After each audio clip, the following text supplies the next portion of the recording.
ത്രിയേക ദൈവത്തിന് മഹത്വം ഉണ്ടാകട്ടെ. കഴിഞ്ഞ കുറച്ച് ആഴ്ചകളിലായി ക്രിസ്തീയ കുടുംബ ജീവിതത്തിൻ്റെ അടിസ്ഥാനങ്ങളെക്കുറിച്ച് ചില ആശയങ്ങൾ നിങ്ങളോടൊപ്പം പങ്കിടുകയായിരുന്നുവല്ലോ. അതിൽ പ്രധാനമായി പരിശുദ്ധനായ പൗലോസ്ലീഹ ഗലാത്യർക്ക് എഴുതിയ ലേഖനം 5-ാം അധ്യായം 22-ാമത്തെ വാക്യത്തിൽ പറയുന്ന പരിശുദ്ധാത്മാവിൻ്റെ സൽഫലങ്ങളെ അടിസ്ഥാനമാക്കിയാണ് ക്രിസ്തീയ കുടുംബജീവിതത്തിലെ ചില ആശയങ്ങളെ വിശദീകരിക്കാനായിട്ട് ശ്രമിച്ചത്. 9 കൂട്ടം കാര്യങ്ങൾ അവിടെ പറയുന്നുണ്ട്. സ്നേഹം, സന്തോഷം, സമാധാനം, ദീർഘക്ഷമ, പരോപകാരം, വിശ്വസ്തത, സൗമ്യത, ഇന്ദ്രിയജയം. ഇതിൽ 8 കാര്യങ്ങളെക്കുറിച്ച് കഴിഞ്ഞ ദിവസങ്ങളിലെ പ്രഭാഷണങ്ങളിൽ ഞാൻ സൂചിപ്പിക്കുകയുണ്ടായി. 9-ാമത്തെ കാര്യത്തെക്കുറിച്ചാണ് ഇന്ന് അല്പസമയം നിങ്ങളോടൊപ്പം ചില ആശയങ്ങൾ പങ്കിടാനായിട്ട് ഞാൻ ആഗ്രഹിക്കുന്നത്. ഇന്ദ്രിയ ജയമാണ് അതിൽ 9-ാമതായിട്ട് പറഞ്ഞിരിക്കുന്നത്. സെൽഫ് കൺട്രോൾ എന്ന് ഇംഗ്ലീഷിൽ അതിനെക്കുറിച്ച് വേദപുസ്തകത്തിൽ രേഖപ്പെടുത്തിയിട്ടുണ്ട്. ഇന്ദ്രിയ ജയം എന്ന് വെച്ചാൽ നാം അർത്ഥമാക്കുന്നത് എന്താണ്?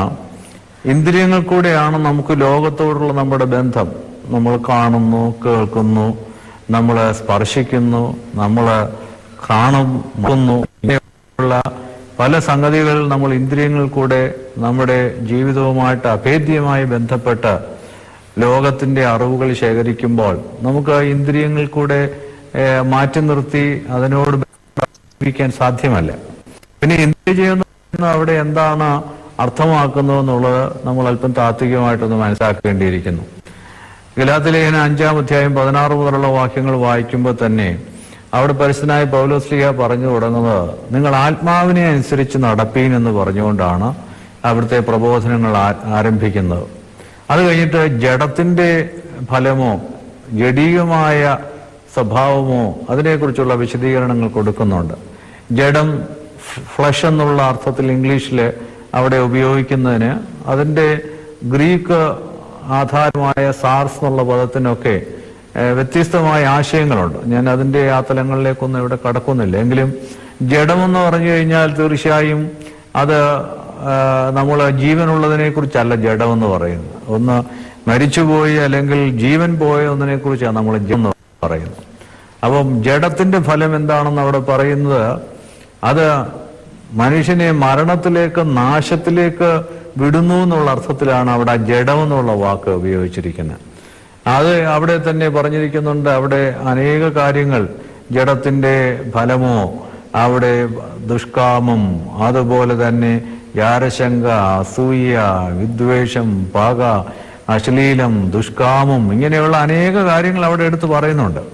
അപ്പൊ ഇത് ജഡം ഹിക്കുന്നു എന്ന് പറയുമ്പോഴേ മരിച്ചുപോയ മൃതശരീരത്തിന് ഇത് നിർവഹിക്കാൻ സാധ്യമല്ല. അപ്പൊ ഇങ്ങനെയുള്ള പ്രവൃത്തികൾ കൂടെ കടന്നു പോയി കഴിഞ്ഞാൽ അത് മരണത്തിലേക്ക്, നാശത്തിലേക്ക് പോകുന്നു എന്നുള്ള അർത്ഥത്തിലാണ് അത് ജഡത്തിന്റെ അഭിലാഷങ്ങളായിട്ട്, ജഡത്തിന്റെ പ്രവർത്തനങ്ങളായിട്ട് വ്യാഖ്യാനിക്കുന്നത്. അതിന് വിപരീതമായിട്ടാണ് ആത്മാവിന്റെ ഫലങ്ങളെ കുറിച്ച് പറയുന്നത്. ആത്മാവിന്റെ ഫലമോ എന്ന് പറഞ്ഞുകൊണ്ടാണ് പൗലോസ്ലീഹ ഈ 9 കാര്യങ്ങളെ കുറിച്ച് സ്വീകരിച്ചത്.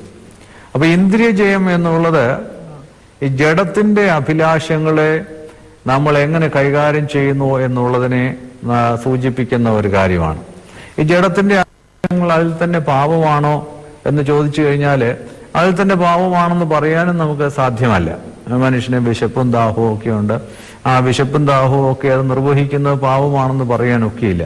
പിന്നെ എവിടെയാണ് ഈ പാപസ്വഭാവം അവിടെ നിൽക്കുന്നു എന്നുള്ളത് നമ്മളൊന്ന് അറിയേണ്ടിയിരിക്കുന്നു. അതായത് മനുഷ്യന്റെ ആഗ്രഹങ്ങള് പരിമിതിയില്ലാതെ, നിയന്ത്രണമില്ലാതെ അത് അപ്പുറത്തേക്ക്, അതിർത്തികൾക്ക് അപ്പുറത്തേക്ക് കടന്നു പോകുന്ന സാഹചര്യം വരുമ്പോഴാണ് അത് നാശത്തിന്റെ വഴികളിലേക്കാകുന്നത്.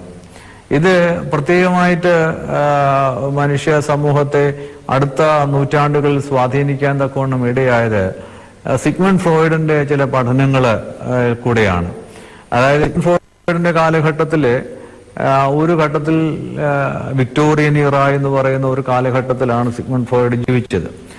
1856 മുതലുള്ള ഒരു കാലഘട്ടം, അത് വിക്ടോറിയൻ ഇറായുടെ കാലഘട്ടമാണ്. ഇംഗ്ലണ്ടിൽ ക്വീൻ വിക്ടോറിയ ജീവിച്ചിരുന്ന കാലഘട്ടമാണ്. വളരെ പ്യൂരിറ്റൻ എത്തിക്സ്, എല്ലാ ധാർമ്മികതയും വളരെ അതിന്റെ ആശ്ചര്യമായ അർത്ഥം ഗ്രഹിക്കണമെന്ന നിർബന്ധമുള്ള ഒരു ആംഗ്ലിക്കൻ സഭയുടെ ഒരു പ്യൂരിറ്റാനിസത്തിന്റെ കാലഘട്ടത്തിലാണ് ഈ ഫ്രോയിഡ് ജീവിച്ചിരുന്നൊക്കെ പറയുന്നു. ഞാനതിന്റെ ബാക്ക്ഗ്രൗണ്ടിലേക്ക് അധികം പ്രവേശിക്കുന്നില്ല. എന്ന് പറയുകയാണെങ്കിൽ കുറെ മനുഷ്യരിൽ മാനസികമായ അസ്വസ്ഥത കണ്ടെത്തിയപ്പോഴേ ഈ ഫ്രോയിഡ് അതിനൊരു അടിസ്ഥാനപരമായ കാരണം കണ്ടെത്തി. അതായത് മനുഷ്യന്റെ ആഗ്രഹങ്ങളെ നിയന്ത്രണത്തിൽ, ആവശ്യമില്ലാത്ത നിയന്ത്രണത്തിൽ ആക്കിയപ്പോൾ അത് മനസ്സിൽ വളരെയധികമായ അസ്വസ്ഥതകൾ സൃഷ്ടിച്ചു. അങ്ങനെയാണ് ഈ മാനസിക രോഗങ്ങൾ പലതും ഉണ്ടായത്. പ്രത്യേകിച്ചും സ്ത്രീകൾ കണ്ട ഹിസ്റ്റീരിയ എന്നുള്ള അസുഖത്തെക്കുറിച്ചാണ് പഠനം നടത്തി അന്ന് ചില നിഗമനങ്ങൾ എത്തിയത്. താഴത്തെ നിലയിൽ നിന്ന് ഉയർന്ന നിലയിലേക്ക് ആഗ്രഹങ്ങളെ ട്രാൻസ്ലേറ്റ് ചെയ്ത് രൂപാന്തരപ്പെടുത്തിയെടുക്കുന്ന ഒരു സബ്ലിമേഷൻ എന്നുള്ള ആശയം ഫ്രോയിഡ് പറഞ്ഞുവെങ്കിലും അതിനല്ല ലോകത്തിൽ വലിയ സ്വാധീനം ചെയ്ത്. ഫ്രോയിഡിന്റെ ചിന്താഗതിയെ അല്പം തെറ്റായി തന്നെ പിന്നീടുള്ള സമൂഹം വ്യാഖ്യാനിച്ചോ എന്നറിയാം. അതുകൊണ്ട് മനുഷ്യനുണ്ടാകുന്ന ഒരു വികാരങ്ങളെ അടിച്ചമർത്തേണ്ട ആവശ്യമില്ല. അങ്ങനെ അടിച്ചമർത്തിയാൽ കുഴപ്പമുണ്ടാവും. അതിനെ അതിന്റെ സ്വാഭാവികമായിട്ടുള്ള ഒരു വഴിക്കങ്ങ് വിട്ടുകൊള്ളുക എന്നുള്ള നിലയിൽ കുറച്ച് ലൈസൻഷ്യസ് ആയിട്ട് സ്വാതന്ത്ര്യത്തോടെ വ്യാഖ്യാനിക്കാൻ തുടങ്ങി. പക്ഷെ ആ വ്യാഖ്യാനം മനുഷ്യജീവിതത്തെ വളരെയധികം തെറ്റായ തിന്മയിലേക്ക് കൊണ്ടുപോകുന്ന ഒരവസ്ഥയിലേക്കാണ് വന്നത്. എന്താണ് അവിടെ നമ്മൾ പ്രത്യേകിച്ച് ചെയ്യേണ്ടത്? മനുഷ്യന്റെ എല്ലാ ആഗ്രഹങ്ങളെയും അനിയന്ത്രിതമായിട്ട് ഉള്ള ആഗ്രഹങ്ങളെ അതിന്റെ വഴിക്ക് അങ്ങ് വിട്ട് അതിന്റെ സന്തോഷത്തിനും പൂർത്തീകരണത്തിനുമായിട്ട് നമ്മൾ അതിനെ അഴിച്ചുവിടുക എന്നുള്ളതാണോ വേണ്ടത്? അല്ല. അവിടെയാണ് ക്രിസ്തീയ ദൈവശാസ്ത്രത്തിലും ആത്മീയതയിലും പറഞ്ഞത് മനുഷ്യന്റെ ഈ പാപ സ്വഭാവത്തിന്റെ മേൽ നിയന്ത്രണം ചെലുത്തുവാനായിട്ട് അവന് തന്നെ സാധ്യമല്ല. അവൻ തന്നെ കഴിഞ്ഞാൽ സാധ്യമാവുകയില്ല. മനഃശാസ്ത്രപരമായിട്ടുള്ള പല സിദ്ധാന്തങ്ങളും മനുഷ്യനിൽ തന്നെയുള്ള കഴിവുകളെ കൂടുതൽ പ്രയോജനപ്പെടുത്താനും അതിനെ ഉപയോഗിച്ചുകൊണ്ട് ജീവിതത്തെ രൂപാന്തരപ്പെടുത്തുവാനും പഠിപ്പിക്കുന്ന ഒരു ശാസ്ത്രമാണ്. പക്ഷെ ദൈവശാസ്ത്രം അങ്ങനെയല്ല. വിശ്വാസത്തിൽ അധിഷ്ഠിതമായ ജീവിതം അങ്ങനെയല്ല. ദൈവശാസ്ത്രത്തില് ആദാമിന്റെ പാപത്തിന് ശേഷം മനുഷ്യ ജീവിതത്തിൽ നന്മയും തിന്മയും തമ്മിൽ കലർപ്പുള്ള ഒരു ജീവിതം. നമ്മുടെയൊക്കെ ആളത്വത്തിൽ നമ്മുടെ ഉണ്മയിൽ നന്മയുണ്ട്, തിന്മയുണ്ട്. ഇത് രണ്ടുമുണ്ട്. ഇതിലേതാ വലുതെന്നുള്ളതിനെ കുറിച്ച് തർക്കം കാണും. അഗസ്റ്റിനോസിനെ പോലുള്ള പണ്ഡിതന്മാർ പറയുകയുണ്ടായി മനുഷ്യനിൽ തിന്മയാണ് വളരെ കൂടുതലെന്ന്. പെലേജിയസ് എന്ന് പറയുന്ന പണ്ഡിതൻ പറയുകയുണ്ടായി മനുഷ്യനിൽ നന്മയാണ് കൂടുതലെന്ന്. ഏതായാലും ഒരു കാര്യം യാഥാർത്ഥ്യമാണ്, നന്മയും തിന്മയും ഇടകലർന്നതാണ് നമ്മുടെയൊക്കെ ആളത്വം. ഒരേ സമയം നമുക്ക് നന്മ ചെയ്യുവാനുള്ള ആഗ്രഹമുണ്ട്, അതേസമയം നമുക്ക് തിന്മ ചെയ്യുവാനുള്ള ആഗ്രഹമുണ്ട്. എന്നാൽ അവിടെ മനുഷ്യൻ ദൈവത്തിന്റെ കൃപയിൽ ആശ്രയിക്കുമ്പോൾ ദൈവത്തിന്റെ പരിശുദ്ധാത്മാവ് ഒരു പ്രത്യേകമായ ശക്തി നമുക്ക് തരും. ആ ശക്തിയിൽ തിന്മയെ നമുക്ക് നിയന്ത്രിക്കാനുള്ള കഴിവ് സ്വാഭാവികമായി തന്നെ ഉണ്ടാകും. അതുകൊണ്ട് ഫ്രോയിഡിന്റെ മറുപടി അല്ല ക്രിസ്തീയ ദൈവശാസ്ത്രം സ്വീകരിക്കാനായിട്ടുള്ളത്. മനുഷ്യന്റെ എല്ലാ ആഗ്രഹങ്ങളെയും നിയന്ത്രണമില്ലാതെ അഴിച്ചുവിട്ടതിന്റെ പൂർത്തീകരണം സാധിക്കണമെന്നുള്ളതല്ല ക്രിസ്തീയ ദൈവശാസ്ത്രം പറയുന്നത്. അവിടെ തീർച്ചയായും പരിശുദ്ധാത്മാവിന്റെ ശക്തിയാൽ നമുക്കിതിനെ നിയന്ത്രിക്കാൻ സാധിക്കും. ഈ ലോകത്തിന്റെ എല്ലാ കാര്യങ്ങളും യാചിച്ചാൽ കുഴപ്പമില്ല എന്ന് വിചാരിക്കുകയും വ്യാഖ്യാനിക്കുകയും ചെയ്യുന്ന, അങ്ങനെ പ്രസംഗിക്കുന്ന ചിലരെയും കണ്ടിട്ടുണ്ട്. എന്തും ദൈവനാമത്തിൽ അങ്ങ് ആഗ്രഹിച്ചുകൊള്ളുക, കിട്ടിക്കൊള്ളൂ എന്ന് പറയുന്നത്. അങ്ങനെ കർത്താവ് അവിടെ പഠിപ്പിച്ചില്ല. കർത്താവ് അവിടെ പറഞ്ഞ എന്താണ്? തന്നോട് അപേക്ഷിക്കുന്നവർക്ക് പരിശുദ്ധാത്മാവിനെ എത്ര അധികമായിട്ട് നൽകുമെന്നാണ് പറഞ്ഞത്. അല്ലാതെ യാചിക്കും നിങ്ങൾക്ക് കിട്ടും, അന്വേഷിപ്പും കണ്ടെത്തും, മുട്ടുകയും തുറക്കപ്പെടും. അതുകൊണ്ട് ഈ ഭൂമിയിൽ മനുഷ്യൻ ആഗ്രഹിക്കുന്ന എല്ലാം തരാമെന്നുള്ള വാഗ്ദാനം കർത്താവ് അവിടെ കൊടുത്തില്ല. അവിടെ വ്യക്തമായിട്ട് പറഞ്ഞു തന്നോട് അപേക്ഷിക്കുന്നവർക്ക് പരിശുദ്ധാത്മാവിനെ എത്ര അധികമായിട്ട് നൽകും. അപ്പൊ ഈ പരിശുദ്ധാത്മാവിനെ ലഭിച്ചു കഴിഞ്ഞാല് നമ്മുടെ ആഗ്രഹങ്ങളുടെ മേൽ സ്വാഭാവികമായൊരു നിയന്ത്രണം ഉണ്ടായി അതിനെ ഉദാത്തമായ നിലയിലേക്ക് അതിനെ തിരിച്ചുവിടാനായിട്ട് സാധിക്കും. അതുകൊണ്ട് ദൈവത്തിന്റെ പരിശുദ്ധാത്മാവിലാണ് നിങ്ങളും ഞാനും ഒക്കെ ജീവിക്കേണ്ടത്. ആ പരിശുദ്ധാത്മ കൃപയിലാണ്. അവിടെയാണ് നമുക്ക് നമ്മുടെ ഇന്ദ്രിയങ്ങളുടെ മേൽ നമുക്ക് ശക്തമായ നിയന്ത്രണം ചെലുത്തുവാനുള്ള ശക്തി ലഭിക്കുന്നത്. ഇന്നത്തെ ലോകജീവിത പ്രത്യേകത എന്താണെന്ന് ചോദിച്ചു കഴിഞ്ഞാല് മനുഷ്യന്റെ സ്വാഭാവികമായ ആഗ്രഹങ്ങളെ കുറച്ചുകൂടെ പെരുപ്പിക്കാനുള്ള ഒരു ലോകത്തിലാണ് നമ്മൾ ജീവിക്കുന്നത്. അത് പ്രത്യേകിച്ചും ഇപ്പോഴത്തെ മാധ്യമങ്ങളും അതുപോലെയുള്ള മറ്റ് സംവിധാനങ്ങളെല്ലാം എടുത്ത് നോക്കിക്കഴിഞ്ഞാൽ സംഭവിച്ചുകൊണ്ടിരിക്കുന്ന പരിണാമം എന്താണെന്ന് ചോദിച്ചു കഴിഞ്ഞാൽ മനുഷ്യരിൽ കുറച്ച് തിന്മയുടെ ആഗ്രഹങ്ങൾ എപ്പോഴും മനുഷ്യ ജീവിതത്തിന്റെ ഭാഗമായിട്ട് കാണും. ആ തിന്മയെ തന്നെ പെരുപ്പിക്കാനുള്ള എല്ലാ സംവിധാനങ്ങളും നമ്മുടെ മുമ്പിലുണ്ട്. ഇപ്പൊ ഉദാഹരണം പറഞ്ഞാൽ മനുഷ്യന് ആഹാരമുണ്ട്, ആഹാരത്തിലുണ്ട്. ഈ ആഹാരത്തിന്റെ തന്നെ ചില പത്രമാസികകളിലെ പരസ്യങ്ങളും അതുപോലെ ടിവിയിലെ നമ്മുടെ ആഹാരം പാചകം ചെയ്യുന്നതിന്റെ പരസ്യങ്ങളും ഒക്കെ കാണുമ്പോഴേ നമ്മുടെ നാവിൽ ഈ ഊറുന്ന പോലെ നമ്മളിലുള്ള സ്വാഭാവികമായ ആഗ്രഹത്തെ കുറച്ചുകൂടെ പെരുപ്പിക്കും. അതുപോലെ മനുഷ്യന് ഭൗതികമായ പലതിനോടും ആഗ്രഹങ്ങളുണ്ട്. നല്ല വളരെ മനോഹരമായിട്ടുള്ള ആധുനിക സൗകര്യങ്ങളുള്ള ഭവനങ്ങൾ താമസിക്കണം മനുഷ്യന് ആഗ്രഹമുണ്ട്. അത് അങ്ങനെയുള്ള ഭവനങ്ങളെ കുറിച്ചുള്ള ചിത്രീകരണങ്ങൾ നമ്മൾ കണ്ടുകൊണ്ടിരിക്കുമ്പോൾ ഇതൊന്നും എനിക്കും കിട്ടണമെന്ന് ആഗ്രഹിക്കും. നല്ല വിലയേറിയ വാഹനങ്ങൾ, നമുക്ക് ലക്ഷൂറിയസ് ആയിട്ടുള്ള വാഹനങ്ങൾ മനുഷ്യന് ആഗ്രഹമുണ്ട്. ആ ആഗ്രഹങ്ങളെ നമുക്ക് പെരുപ്പിക്കത്തക്കവണ്ണമുള്ള പരസ്യങ്ങളും അതുപോലെയുള്ള ആകർഷണീയമായിട്ടുള്ള പല സംവിധാനങ്ങൾ അതിനെക്കുറിച്ച് കാണുമ്പോൾ നമ്മുടെ ആഗ്രഹം നമുക്ക് വർദ്ധിക്കും. അതുപോലെ മനുഷ്യന് ലൈംഗികതയെക്കുറിച്ചുള്ള ആഗ്രഹമുണ്ട്. അവന്റെ ലൈംഗികതയെ അല്ലെങ്കിൽ അവളുടെ ലൈംഗികതയെ അസ്വാഭാവികമായ നിലയിൽ പെരുപ്പിക്കത്തക്കവണ്ണമുള്ള പ്രസിദ്ധീകരണങ്ങളും അതുപോലെയുള്ള പല പരസ്യങ്ങളും ഒക്കെ മനുഷ്യന്റെ ആ വികാരങ്ങളെ കുറച്ചുകൂടെ അനിയന്ത്രിതമായിട്ട് പെരുപ്പിക്കുന്നതാണ്. അതുകൊണ്ട് ഇത് കുടുംബജീവിതത്തിനുള്ളിലേക്ക് കടന്നു വന്നിട്ടുണ്ട്. ഇന്ദ്രിയങ്ങൾക്ക് സ്വാഭാവികമായിട്ടുള്ള ആഗ്രഹങ്ങളെ വളരെ അസ്വാഭാവികമായിട്ട് പെരുപ്പിക്കുന്ന ഒരു ലോക സാഹചര്യത്തിൽ നമ്മൾ ജീവിക്കുന്നു. അതുകൊണ്ട് തന്നെ ഈ കുടുംബത്തിനുള്ളില് മനുഷ്യരാരും പല കാര്യങ്ങളിൽ സംതൃപ്തരല്ല. അവർക്ക് നേടാനൊക്കാത്ത അല്ലെങ്കിൽ അവർക്ക് പ്രാപിക്കാനാവാത്ത ആഗ്രഹങ്ങളെ ജനിപ്പിക്കുന്ന രീതിയിലാണ് അവർ നിത്യവും പല കാര്യങ്ങളുമായിട്ട് സമ്പർക്കം ഉണ്ടാകുന്നത്. അപ്പോഴേ ഇന്നത്തെ ലോകത്തിന്റെ പ്രത്യേകത വെച്ചാല് മോഹം വർദ്ധിപ്പിക്കുന്നു.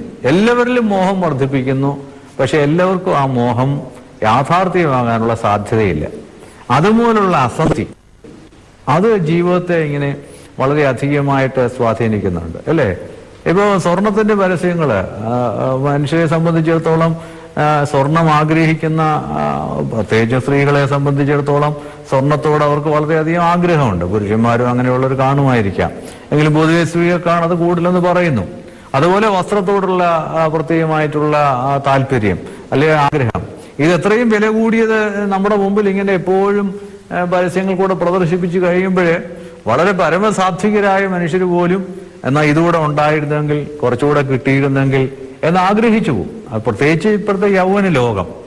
അപ്പൊ ഇങ്ങനെ സ്വർണത്തോടുള്ള മനുഷ്യന്റെ ആഗ്രഹം, അതുപോലെ വസ്ത്രത്തോടുള്ള മനുഷ്യന്റെ ആഗ്രഹം, പണത്തോടുള്ള ആഗ്രഹം, ഇതെല്ലാം അനിയന്ത്രിതമായിട്ട് പെരുപ്പിക്കുന്ന ഒരു ലോകത്തിലാണ് നമ്മൾ ജീവിച്ചിരിക്കുന്നത്. എന്നാൽ അവിടെ എടുക്കാനുള്ള സാധ്യത വലിയൊരു പങ്കിന് ഒരു മേലേത്തട്ടിലുള്ള മനുഷ്യർക്ക് കുറേയേറെ കാര്യങ്ങളൊക്കെ അവർക്ക് നേടിയെടുക്കാൻ സാധിക്കുന്നിരിക്കും. പക്ഷേ നല്ലൊരു പങ്കിനും ഇങ്ങനെയുള്ള കാര്യങ്ങൾ നേടിയെടുക്കാനായിട്ട് സാധ്യതയില്ല. അപ്പോൾ യാക്കോബ് ശ്ലീഹ പറഞ്ഞതുപോലെ മോഹം ഗർഭം ധരിച്ച് പാപത്തെ പ്രസവിക്കുന്നു എന്ന് പറഞ്ഞതുപോലെ മോഹം ഗർഭം ധരിച്ചിരിക്കുന്നു, അതിൽ നിന്ന് പലവിധമായിട്ടുള്ള പാപചിന്തകളും ഉണ്ടാകുന്നു. അപ്പോ നമ്മുടെ സാധാരണ കുടുംബങ്ങളിൽ ഇന്ന് സംഭവിച്ചുകൊണ്ടിരിക്കുന്ന ഒരു കാര്യമാണ്, മോഹങ്ങൾ ഒത്തിരി ജനിപ്പിക്കുന്നുണ്ട്. പക്ഷെ ആ മോഹങ്ങൾക്കനുസരിച്ച് കാര്യങ്ങളെ കൊണ്ടുപോകാനുള്ള സാധ്യത ഇല്ലാതെ വരുന്നത് മൂലം വളരെ കുടുംബങ്ങൾ അസ്വസ്ഥതയിലാകുന്നു. ഇത് കുടുംബ ബന്ധങ്ങളിൽ പ്രതിഫലിക്കുന്നു. അവിടെയാണ് ഇന്ദ്രിയജയം ഇല്ലാത്തത് കുടുംബ പ്രശ്നങ്ങളിൽ പ്രതിഫലിക്കുന്നതിന്റെ ഒരു അടിസ്ഥാനം എന്ന് പറയുന്നത് ഞാൻ കാണുന്ന ഇപ്രകാരമാണ്. അപ്പൊ ഇന്നത്തെ സമൂഹം മനുഷ്യന്റെ ഇന്ദ്രിയങ്ങൾക്ക് സന്തോഷകരമായിട്ടുള്ള ആസ്വാദ്യകരമായിട്ടുള്ള അനേക വിഭവങ്ങൾ ഒരുക്കി വെച്ചുകൊണ്ട് അവനെ വളരെ പ്രലോഭിപ്പിച്ചുകൊണ്ടിരിക്കുകയാണ്. ഈ പ്രലോഭനെ തൃപ്തിപ്പെടുത്തുവാനായിട്ട് വളരെ ചുരുക്കം മനുഷ്യർക്ക് മാത്രമേ അവർക്ക് അതിനുള്ള സൗകര്യമുള്ളൂ. വളരെ വലിയൊരു വിഭാഗത്തിന് അതിനുള്ള സൗകര്യമില്ല. ആ സൗകര്യമില്ലാത്ത മനുഷ്യര് അതിനകത്ത് വളരെയധികം അസംതൃപ്തി അനുഭവിക്കുന്നു. ഈ അസംതൃപ്തിയുടെ പ്രതിഫലനങ്ങള് കുടുംബ ബന്ധങ്ങളിൽ ഭാര്യ ഭർത്താവിനോടും ഭാര്യ ഭർത്താക്കന്മാർ കുഞ്ഞുങ്ങളോടും കുഞ്ഞുങ്ങൾ മാതാപിതാക്കളോടും പ്രകടിപ്പിച്ച് വീടിനുള്ളിൽ അസ്വസ്ഥ ഉണ്ടാക്കുന്നു. അതുകൊണ്ട് ഇന്ദ്രിയ ജയം ഇല്ലാതെ വരുന്നത് മൂലമുള്ള കുടുംബ പ്രശ്നങ്ങള് ഇവിടെയൊക്കെ ഭവനങ്ങളിൽ ഇന്നൊരു യാഥാർത്ഥ്യമാണ്. എന്താണ് അവിടെ ചെയ്യേണ്ടത്? അവിടെയാണ് പരിശുദ്ധാത്മാവിന്റെ സൽഫലം നമുക്ക് ലഭിച്ചു കഴിഞ്ഞാല് നമ്മുടെ ആഗ്രഹങ്ങൾക്കെല്ലാം ഒരു പരിമിതി അത് ഫ്രോയിഡ് പറഞ്ഞതുപോലെ അടിച്ചമർത്തുകയല്ല, അഭാവമായ ഒരു പരിമിതി അതിൽ തന്നെ ഉണ്ടാകും. അത് അല്ലെങ്കിൽ നമ്മുടെ അനുഭവത്തിൽ ക്രിസ്തുവിൽ മാതൃകയാക്കി കാണിക്കാവുന്ന കാര്യമാണ് ഉണ്ടായ പരീക്ഷകൾ. കർത്താവിന് 3 പരീക്ഷകൾ ഉണ്ടായി. ആ 3 പരീക്ഷകൾ ഇന്ദ്രിയ ജയത്തിന്റെ വളരെ വ്യക്തമായിട്ടുള്ള അടിസ്ഥാനങ്ങൾ നമുക്ക് തരുന്നതാണ്. ഈ ഭൂമിയിലായിരിക്കുമ്പോഴേ മനുഷ്യർക്കുണ്ടാകാവുന്ന എല്ലാവിധമായ പരീക്ഷകളുടെ അടിസ്ഥാനം കർത്താവിന്റെ 3 പരീക്ഷകൾ നമുക്ക് കാണാനായിട്ട് കഴിയും.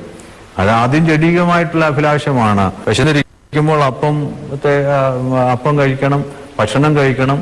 അതുകൊണ്ട് ഈ കല്ലിനെ അപ്പമാക്കുവാനായിട്ട് പിശാച് പ്രലോഭിപ്പിച്ചു. പക്ഷേ കർത്താവ് അതിനെ നിയന്ത്രിക്കാനായിട്ട് ദൈവാത്മാവിൽ, പരിശുദ്ധാത്മാവിൽ ഉള്ള ശക്തിയും കൃപയും ഉള്ള ദൈവം തമ്പുരാൻ അതിനെ നിയന്ത്രിക്കത്തക്കവണ്ണം അതിൻ്റെ മേൽ വിജയം നേടി. അപ്പോൾ ജഡികമായ അഭിലാഷങ്ങളുടെ മേൽ വിജയം നേടാനായിട്ട് മനുഷ്യനുള്ള സാധ്യത യേശുക്രിസ്തുവിൽ നമുക്ക് വെളിപ്പെടുത്തുകയാണ്. വസ്ത്രത്തോടുള്ള ആഗ്രഹമാണെങ്കിലും, ആഭരണത്തോടുള്ള ആഗ്രഹമാണെങ്കിലും, സുഖഭോഗ വസ്തുക്കളോടുള്ള ആഗ്രഹം, ലൈംഗികമായിട്ടുള്ള മനുഷ്യന്റെ ആസ്വാദനമാണെങ്കിലും, ഇങ്ങനെയുള്ള എല്ലാ മനുഷ്യന്റെ ആഗ്രഹങ്ങളുടെ മേലും സ്വാഭാവികമായൊരു നിയന്ത്രണം വെക്കാനും അതിനെ അടിമപ്പെട്ടു പോകാതിരിക്കത്തക്കവണ്ണമുള്ള ശക്തി അവന് ദൈവത്തിന്റെ സന്നിധിയിൽ, ദൈവകൃപയിൽ അവൻ ആർജിച്ചെടുക്കാൻ സാധിക്കുമെന്നുള്ളതാണ് ക്രിസ്തുവിന്റെ അനുഭവത്തിൽ നമുക്ക് മാതൃകയായിട്ട് മുന്നിലുള്ളത്. അതുപോലെ തന്നെയാണ് കർത്താവിനെ കൊണ്ടുവന്ന് ഗോപുരത്തിന്റെ മുകളിൽ നിർത്തി എന്നിട്ട് താഴോട്ട് ചാടാനായിട്ട് പറഞ്ഞു. അത് മനുഷ്യൻ കുറച്ച് പണമൊക്കെ ഉണ്ടായി കഴിയുമ്പോൾ മനുഷ്യന് പിന്നുണ്ടാകുന്ന ആഗ്രഹമാണ് വലിയ പദവികളോടുള്ള താല്പര്യങ്ങൾ, അധികാരത്തോടുള്ള താല്പര്യങ്ങൾ. അത് നമ്മുടെ സമൂഹത്തിൽ തന്നെ ഉണ്ടല്ലോ. പല മനുഷ്യരും കുറച്ച് പണമൊക്കെ ഉണ്ടായി കഴിയുമ്പോഴേക്കും പിന്നെ അവർക്ക് സ്ഥാനമാനങ്ങൾ വേണം, അപ്പോൾ അവർക്ക് അധികാരങ്ങൾ വേണം. ഇപ്പൊ ഈ സമൂഹത്തിലെ, ഞാൻ പേരുകളൊന്നും പറയുന്ന, ഒത്തിരി ക്ലബ്ബുകളും സംഘടനകളും ഒക്കെ ഈ ഭൂമിയിൽ ഉണ്ടായി വരുന്നതിന്റെ ഒരു കാരണം മനുഷ്യന് എവിടെയെങ്കിലും അവനവൻ്റെതായ പ്രോമിനൻസ്, അവനവൻ്റെതായിട്ടുള്ള പ്രാമുഖ്യം കാണിക്കാൻ ആഗ്രഹമുണ്ട്. അതുകൊണ്ട് യേശുവമ്പുരാന് പ്രലോഭനം ഉണ്ടായി, നീ മുകളിലേക്ക് കയറിയിട്ട് അവിടുന്ന് ചാടാനായിട്ട് പറയും, നിന്റെ ശക്തിയും നിന്റെ പവറും ഒക്കെ ഒന്ന് കാണിച്ചു തരാനായിട്ട് ആപ്പിടിയാണ്. പക്ഷേ കർത്താവ് അവിടെ പിശാചിനെ പരാജയപ്പെടുത്തുകയാണ്. നിന്റെ ദൈവമായ കർത്താവിനെ പരീക്ഷിക്കരുതെന്ന് പറഞ്ഞ് ആ പിശാചിനെ കർത്താവ് അവിടുന്ന് ഓടിച്ചുവിടുകയാണ്. അത് കഴിയുമ്പോഴേ വീണ്ടും മനുഷ്യന് ഉള്ള പരീക്ഷണമാണ് നമുക്ക് കാണുന്നത്. കുന്നുകൾ കൊണ്ടുപോയി, മലയുടെ മുകളിൽ കൊണ്ടുപോയി ചുറ്റുപാടും എല്ലാം കാണിച്ചിട്ട് ഇത് മുഴുവൻ നിനക്ക് തന്നേക്കാം, എന്നെ കുമ്പിട്ട് വണങ്ങിയാൽ മതി എന്നുള്ളത്. തീർച്ചയായും അതും ഇന്നത്തെ ലോകത്തിന്റെ നമുക്കറിയാം. എത്ര പണം ഉണ്ടെങ്കിലും മനുഷ്യൻ തൃപ്തിയല്ല. മാത്രം ഇനിയും നേടണമെന്നുള്ള ആഗ്രഹം.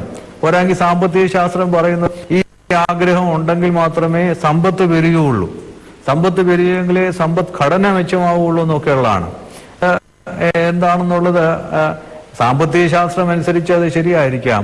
പക്ഷേ ധാർമ്മികതയെ ഉപയോഗിച്ച് നോക്കുകയാണെങ്കിൽ, ആത്മീയത നോക്കുകയാണെന്നുണ്ടെങ്കിൽ അത് അത്ര ശരിയാണോ എന്നുള്ളത് ചിന്തിക്കേണ്ട ഒരു വിഷയമാണ്. ഏതായാലും ഇന്നത്തെ ലോകം സാമ്പത്തിക ക്രമീകരണത്തിൽ ആണ് ഉറച്ച് മുന്നോട്ട് പോകുന്നത്. അതുകൊണ്ട് സമ്പത്ത് പെരുപ്പിക്കണം. ആ സമ്പത്ത് പെരുപ്പിക്കാൻ വേണ്ടിയുള്ള നെട്ടോട്ടമാണ്. ആ സമ്പത്ത് പെരുപ്പിക്കുന്നത് തെറ്റില്ല എന്ന് വിചാരിക്കുന്നവരുമുണ്ട്. അതുകൊണ്ട് വേദപുസ്തകത്തിലെ ചില വാക്യങ്ങൾ തന്നെ അങ്ങനെ വ്യാഖ്യാനിക്കുന്നുണ്ട്. 5 കൊണ്ടുവന്ന് 5 താലന്ത് ലാഭമുണ്ടിയവന് 5 കൂടെ കൊടുത്തു. അത് പറയുന്ന കർത്താവിന്റെ ആ ഉപമയെ സമ്പത്ത് പെരുപ്പിക്കാനാണ്. പക്ഷെ ഈ സമ്പത്തിന്റെ പെരുപ്പിന്റെ ആ പ്രക്രിയയിൽ ലോകത്തിൽ വന്നുകൊണ്ടിരിക്കുന്ന അസമാധാനമോ, സമ്പത്തിന്റെ അന്തരം കൊണ്ട് മനുഷ്യജീവിതത്തിൽ ഉണ്ടായിക്കൊണ്ടിരിക്കുന്ന അകൽച്ചയോ, അതുമൂലം പാവപ്പെട്ട മനുഷ്യൻ അനുഭവിക്കുന്ന വിഷമതകളോ, അതുപോലെ തന്നെ ഉള്ളവനോട് പാവപ്പെട്ട മനുഷ്യനുള്ള സ്പർദ്ധയോ, അസൂയയോ, വിദ്വേഷമോ, ഇങ്ങനെയുള്ള അനേക കാര്യങ്ങളെക്കുറിച്ച് ചിന്തിക്കുന്നില്ല. ആകെ പറയുന്നത് സമ്പത്ത് വർദ്ധിക്കുന്നതാണ് ഏറ്റവും പ്രധാനം എന്നുള്ള നിലയിൽ. പക്ഷെ ആ പ്രലോഭനത്തെയും കർത്താവ് അതിജീവിക്കുകയായിരുന്നു. അവിടെ വെച്ച് പിശാചിനോട് ശക്തമായിട്ട് പറഞ്ഞു, നീ എന്നെ വിട്ടുപോകും, സാത്താനെ നീ എന്നെ വിട്ടുപോകുമെന്ന് പറഞ്ഞ് അവനെ ഓടിച്ചു കളയായിരുന്നു. അപ്പോൾ ഈ 3 കാര്യങ്ങൾ കൂടെയും കർത്താവ് നമുക്കൊരു മാതൃകയായിട്ട് കാണിച്ചു തന്നിരിക്കുന്നത്, പ്രലോഭനങ്ങൾ ഈ ലോക ജീവിതത്തിൽ ഉണ്ടാകാം, പക്ഷെ അത് ദൈവത്തിന്റെ കൃപയിൽ ആശ്രയിച്ചുകൊണ്ട് നമുക്കതിനെ അതിജീവിക്കാനായിട്ട് സാധിക്കും. അതുകൊണ്ട് ഇന്നത്തെ ക്രിസ്തീയ കുടുംബങ്ങള് സന്തോഷകരമായി ജീവിക്കണമെന്നുണ്ടെങ്കിൽ തീർച്ചയായും പരിശുദ്ധാത്മാവിന്റെ സൽഫലങ്ങളിൽ വേണ്ടവും ആർജിച്ചുകൊണ്ട് തങ്ങൾക്കുള്ളതിൽ സംതൃപ്തമായി ജീവിക്കാനുള്ള ഒരു മാനസികമായ അവസ്ഥ സൃഷ്ടിച്ചെടുത്തേ മതിയാകും. അത് ദൈവത്തിന്റെ പരിശുദ്ധാത്മാവിലെ സാധിക്കുകയുള്ളൂ. ആ കൃപ നമുക്ക് വേണം. ഇങ്ങനെ മനുഷ്യനിങ്ങനെ ഇന്ദ്രിയങ്ങളോടുള്ള ആ ബന്ധം കൊണ്ട് വരുന്ന ഏകമായിട്ടുള്ള ആഗ്രഹങ്ങളിൽ വളരെ പ്രധാനമായിട്ട് നമ്മൾ ചിന്തിക്കേണ്ട ഒരു വിഷയമാണ് മദ്യപാനത്തോടുള്ള നമ്മുടെ കേരളീയരുടെ ഏറ്റവും ശക്തമായിട്ടുള്ള ഒരു അഭിനിവേശം. ഈ മദ്യപാനം എന്ന് പറയുന്ന ഒരു സംഗതി ഈ സമൂഹത്തിൽ നിന്ന് തുടച്ചു മാറ്റാൻ കഴിഞ്ഞിരുന്നെങ്കിൽ അനേക കുടുംബങ്ങൾ അതുകൊണ്ട് മാത്രം സന്തോഷിക്കുമായിരുന്നു. പാവപ്പെട്ട അനേക കുടുംബങ്ങള് അവരെ സംബന്ധിച്ചിടത്തോളം ഈ ഒറ്റ കാരണം കൊണ്ടാണ് അവരുടെ കുടുംബങ്ങൾ, പണക്കാര് അവരുടെ കുടുംബജീവൻ നശിച്ചു പോയെന്ന് പറഞ്ഞു കഴിഞ്ഞാലും അവരുടെ കുഞ്ഞുങ്ങൾ പട്ടിണി കിടക്കുന്ന അവസ്ഥയിലാവുകയില്ല. പാവപ്പെട്ടവരുടെ അവസ്ഥ അതല്ലല്ലോ. പാവപ്പെട്ടവരുടെ കുടുംബത്തിലെ ഗ്രഹനായകനായുള്ള കൂലിവേലയിൽ നിന്ന് കിട്ടുന്ന വരുമാനത്തിൽ നിന്ന് നല്ല പങ്ക് മദ്യഷാപ്പുകൾ ചെലവഴിച്ചു കഴിയുമ്പോൾ ആ കുടുംബം പട്ടിണി കിടക്കുകയാണ്, കുഞ്ഞുങ്ങൾക്ക് പഠിക്കാൻ സാധിക്കുന്നില്ല. അതുപോലെ ആ വീട്ടിനകത്ത് ഭയങ്കരമായ ലഹള, പലവിധമായ അമ്മയെ മർദ്ദിക്കുന്നു. കുറച്ചു കഴിയുമ്പോൾ ഈ മദ്യപാനികൾ സംശയ രോഗികളായിട്ട് മാറുന്നു, മാനസികമായ അസുഖങ്ങൾ ഉണ്ടാകുന്നു, ലിവർ സിറോസിസ് പോലുള്ള ശാരീരികമായ അസുഖങ്ങൾ ഉണ്ടാകുന്നു. കുഞ്ഞുങ്ങൾ ഭയവിഹുലരായി വീട്ടിൽ കഴിഞ്ഞു പോകുന്നു, കുഞ്ഞുങ്ങൾ പഠിക്കാനുള്ള അന്തരീക്ഷം ഉണ്ടാവില്ല. അതുകൊണ്ട് നമ്മുടെ കേരളീയ സമൂഹത്തെ വളരെയധികം ദുഷിപ്പിച്ചുകൊണ്ടിരിക്കുന്ന ഏറ്റവും വലിയ പാപമാണ്, തിന്മയാണ് മദ്യപാനം. അത് കേരളീയ അരിക്ക് വേണ്ടി ചെലവഴിക്കുന്നതിനേക്കാൾ കൂടുതൽ പണം മദ്യത്തിന് ചെലവഴിക്കുന്നതാണ്. ഇപ്പോ തിരുവോണം വരികയാണ്, എന്തുമാത്രം മദ്യഷാപ്പിലേക്ക് ഒഴിവെന്നുള്ളത് ഓരോ വർഷവും കഴിയുമ്പോഴേ, ഓരോ പെരുന്നാളോ ഓരോ ഉത്സവവും കഴിയുമ്പോഴേ പത്രങ്ങൾ കണക്ക് കാണുന്നുണ്ട്. ഈ കണക്കുകൾ വായിക്കുമ്പോഴേ ഈ കണക്കുകളും ഇവിടുത്തെ ഖജനാവിലേക്ക് സമ്പത്ത് കൂടുന്നതിന്റെ കണക്കുകളായിട്ടൊക്കെ അതിനെ വ്യാഖ്യാനിക്കുക അല്ലാതെ ഇത് സമൂഹത്തിന്റെ അധപ്പതനത്തിന്റെയും നാശത്തിന്റെയും അടയാളമായി അതിനെ ഗൗരവമായിട്ട് ആരെങ്കിലും എടുക്കുന്നതാണോ തോന്നുന്നില്ല. ഒരു പക്ഷേ പ്രസംഗങ്ങൾക്ക് പ്രസംഗിക്കാനുള്ള വിഷയമായിട്ട് ഈ കണക്ക് ഉപയോഗിക്കുന്നുണ്ടായിരിക്കാം. ചിലപ്പോൾ WHO ഒക്കെ പറയും ഇത് ഒരു രോഗമാണ്, ഇത് പാപമല്ല എന്നൊക്കെ പറയും. പോട്ടെ, അതിന് തക്കൽ അതിനെക്കുറിച്ച് ഞാൻ ഡിബേറ്റ് ചെയ്യാൻ പോകുന്നില്ല. പക്ഷേ ഇത് മനുഷ്യന്റെ പാപ ജീവിതത്തിൽ കഴിയുമ്പോൾ അത് രോഗമായി മാറിയിട്ടുണ്ടായിരിക്കാം. പക്ഷെ കൊച്ചു കുഞ്ഞുങ്ങളായിരിക്കും തന്നെ ചില വീടുകളിലൊക്കെ പ്രത്യേകമായിട്ടുള്ള ആഘോഷങ്ങളുടെ ഭാഗമായി മദ്യം വിളമ്പുന്ന രീതി ഇന്ന് പല കുടുംബങ്ങളിലുണ്ട്. വിവാഹത്തിന്റെ തലേന്ന് ബാച്ചിലേഴ്സ് പാർട്ടി എന്ന് പറഞ്ഞാൽ ഇപ്പൊ പല വീടുകളിലും കൂട്ടുകാരെയൊക്കെ വിളിച്ചു വരുത്തി മദ്യം രീതിയുണ്ട്. അപ്പൊ ഈ മദ്യം വിളമ്പുന്ന രീതിയിൽ കൊച്ചു കുഞ്ഞുങ്ങൾ വരെ അവിടെ മദ്യം ഉപയോഗിച്ച് തുടങ്ങിയിരുന്നു. എന്റെ ഇടയ്ക്ക് മദ്യപാന പ്രശ്നവുമായിട്ട് വന്ന ഒരു ചെറുപ്പക്കാരനോട് ഞാൻ ചോദിച്ചു, എന്നാണ് ഇത് തുടങ്ങിയെന്ന് പറയുമ്പോഴേ 8ാമത്തെ വയസ്സിലാണ് ആ മദ്യപാനം ആരംഭിച്ചത്. ഇതുപോലെ വീട്ടിലേതോ ആരുടെയോ സെലിബ്രേഷൻ, ബർത്ത്ഡേ സെലിബ്രേഷൻ ഒക്കെ കഴിഞ്ഞപ്പോഴേ അവിടെ എല്ലാവരും കഴിഞ്ഞപ്പോഴേ ആ ഗ്ലാസിന്റെ ചുവട്ടിലിരുന്ന ഒരു ശകലം എടുത്ത് ആരോ ഈ കുഞ്ഞിനും കൊടുത്തു. ആ കുഞ്ഞത് കുടിച്ചു കഴിഞ്ഞപ്പോൾ സുഖകരമായ ഒരു ആലസ്യത്തോടു കൂടെയുള്ള ഒരു ഉറക്കത്തിനൊരു സുഖത്തോടെ ഉറങ്ങാനായിട്ട് സാധിച്ചു. അവന് ഇപ്പോഴേ 10-24 വയസ്സുണ്ടെന്ന് തോന്നുന്നു എന്നെ കണ്ടപ്പോഴേ. അപ്പൊ ഇപ്പൊ അവൻ മദ്യത്തില് ഏകദേശം അടിമയായിട്ടിരിക്കുകയാണ്. അപ്പോൾ അവനെ ഓർത്തെടുത്ത് പറഞ്ഞതാണ്, ഈ 8ാമത്തെ വയസ്സിൽ ഒരു സുഖകരമായ ഒരു ആലസ്യത്തിലുള്ള ഒരു ഉറക്കത്തിന്റെ അനുഭവം അവന്റെ ഓർമ്മയിലുണ്ട്. അന്ന് തുടങ്ങിയതാ അത്. അങ്ങനെ ഹാബിച്വൽ ഫോർമേഷനിൽ കൂടെയാണ് പിന്നീടുള്ള തീവ്രമായിട്ടുള്ള അനുഭവങ്ങളിലേക്ക് നീങ്ങുന്നത്. അതുകൊണ്ട് മദ്യപാനം ഒരു രോഗമാണെന്നുള്ള നിലയിലാണ് അത് തുടക്കമെന്ന് പറഞ്ഞു കഴിഞ്ഞാൽ അതിനെ എന്തും ഉൾക്കൊള്ളാനായിട്ട് സാധിക്കുന്നില്ല. കുടുംബങ്ങളും സമൂഹവും മദ്യപാനത്തിന് അംഗീകാരം കൊടുത്തു കഴിഞ്ഞു. അത് ക്രിസ്തീയ കുടുംബങ്ങൾ ഈ കാര്യത്തിൽ ഒരു കോംപ്രമൈസിനും തയ്യാറാകാതെ ഒരു ചടങ്ങിനും മദ്യം ഉപയോഗിക്കുകയില്ല എന്നുള്ളത് വളരെ വ്യക്തമായി തീരുമാനിക്കാൻ ക്രിസ്തീയ കുടുംബങ്ങൾക്ക് സാധിക്കണം. ബർത്ത്ഡേ ആകട്ടെ, വെഡിങ് ആനിവേഴ്സറി ആകട്ടെ, അല്ലെങ്കിൽ വിവാഹമാകട്ടെ, ക്രിസ്തീയ കുടുംബങ്ങളിൽ മദ്യം ഇല്ല. അത്രയെങ്കിലും ചെയ്യാവോ? പക്ഷേ മദ്യം തലേ ദിവസം വിളമ്പുന്ന ഒരു കുടുംബത്തിലെ ഒരു കൂദാശ നിർവഹിക്കാനായിട്ട് സഭയുടെ മേലധ്യക്ഷന്മാര് പോവുകയില്ല എന്നൊക്കെ ഉറച്ചു തീരുമാനിക്കാനൊക്കെ സാധിക്കുന്ന ഇത് തിന്മയാണ്, ഇത് ഒരിക്കലും ഇതുമായിട്ട് ചേർന്ന് പോകാൻ ഒക്കെയില്ല എന്നുള്ള ശക്തമായ മെസ്സേജ് കൊടുക്കാനായിട്ട് സാധിക്കണം. ഈ ഇന്ദ്രിയങ്ങളെ നിയന്ത്രിക്കാനുള്ള കഴിവില്ലാത്തത് മൂലമുള്ള പ്രശ്നങ്ങൾ നമ്മുടെ സമൂഹത്തിൽ വളരെയധികമായിട്ടുണ്ടാകുന്നുണ്ട്. അഭിമാനം തുടങ്ങി, തുടങ്ങി ആഹാരത്തോടുള്ള ഭ്രമം തുടങ്ങി, സമ്പത്തോടുള്ള ഭ്രമം തുടങ്ങി, അതുപോലെ ഭൗതികമായ വസ്തുക്കളോടുള്ള മനുഷ്യന്റെ താല്പര്യം തുടങ്ങി അനേക കാര്യങ്ങളിൽ അത് വളർന്നു പോയിട്ടുണ്ട്. ഇവിടെ ദൈവാത്മാവിൽ മനുഷ്യ ജീവിതത്തിന് എൻ്റെ ആഗ്രഹങ്ങൾക്ക് പരിമിതി വെച്ചുകൊണ്ട് ആവശ്യത്തിൽ കവിഞ്ഞ രീതിയിലേക്ക് എൻ്റെ ജീവിതത്തെ മുന്നോട്ട് കൊണ്ടുപോകരുതെന്ന് സ്വയം തീരുമാനിക്കാനുള്ള കഴിവ് പരിശുദ്ധാത്മാവിൽ നിന്ന് പ്രാപിക്കണം. അങ്ങനെ ഒരു ഡിസിപ്ലിൻ, ഒരു അച്ചടക്കം ഭാര്യാഭർത്താക്കന്മാർക്കും കുഞ്ഞുങ്ങൾക്കും ഉണ്ടായെങ്കിൽ മാത്രമേ കുടുംബജീവിതങ്ങൾ സന്തോഷപ്രദമാവുകയുള്ളൂ. അതുകൊണ്ട് ഇന്ദ്രിയ ജയം ദൈവാത്മാവിന്റെ ഒരു വലിയ വരദാനമാണ്. അത് ഉൾക്കൊണ്ടുകൊണ്ട് നമ്മുടെ കുടുംബജീവിതങ്ങളെ കുറച്ചുകൂടെ സന്തുഷ്ടമാക്കാനുള്ള പരിശ്രമത്തിൽ മുന്നോട്ട് പോവാം. ദൈവം എല്ലാവരെയും അനുഗ്രഹിക്കും.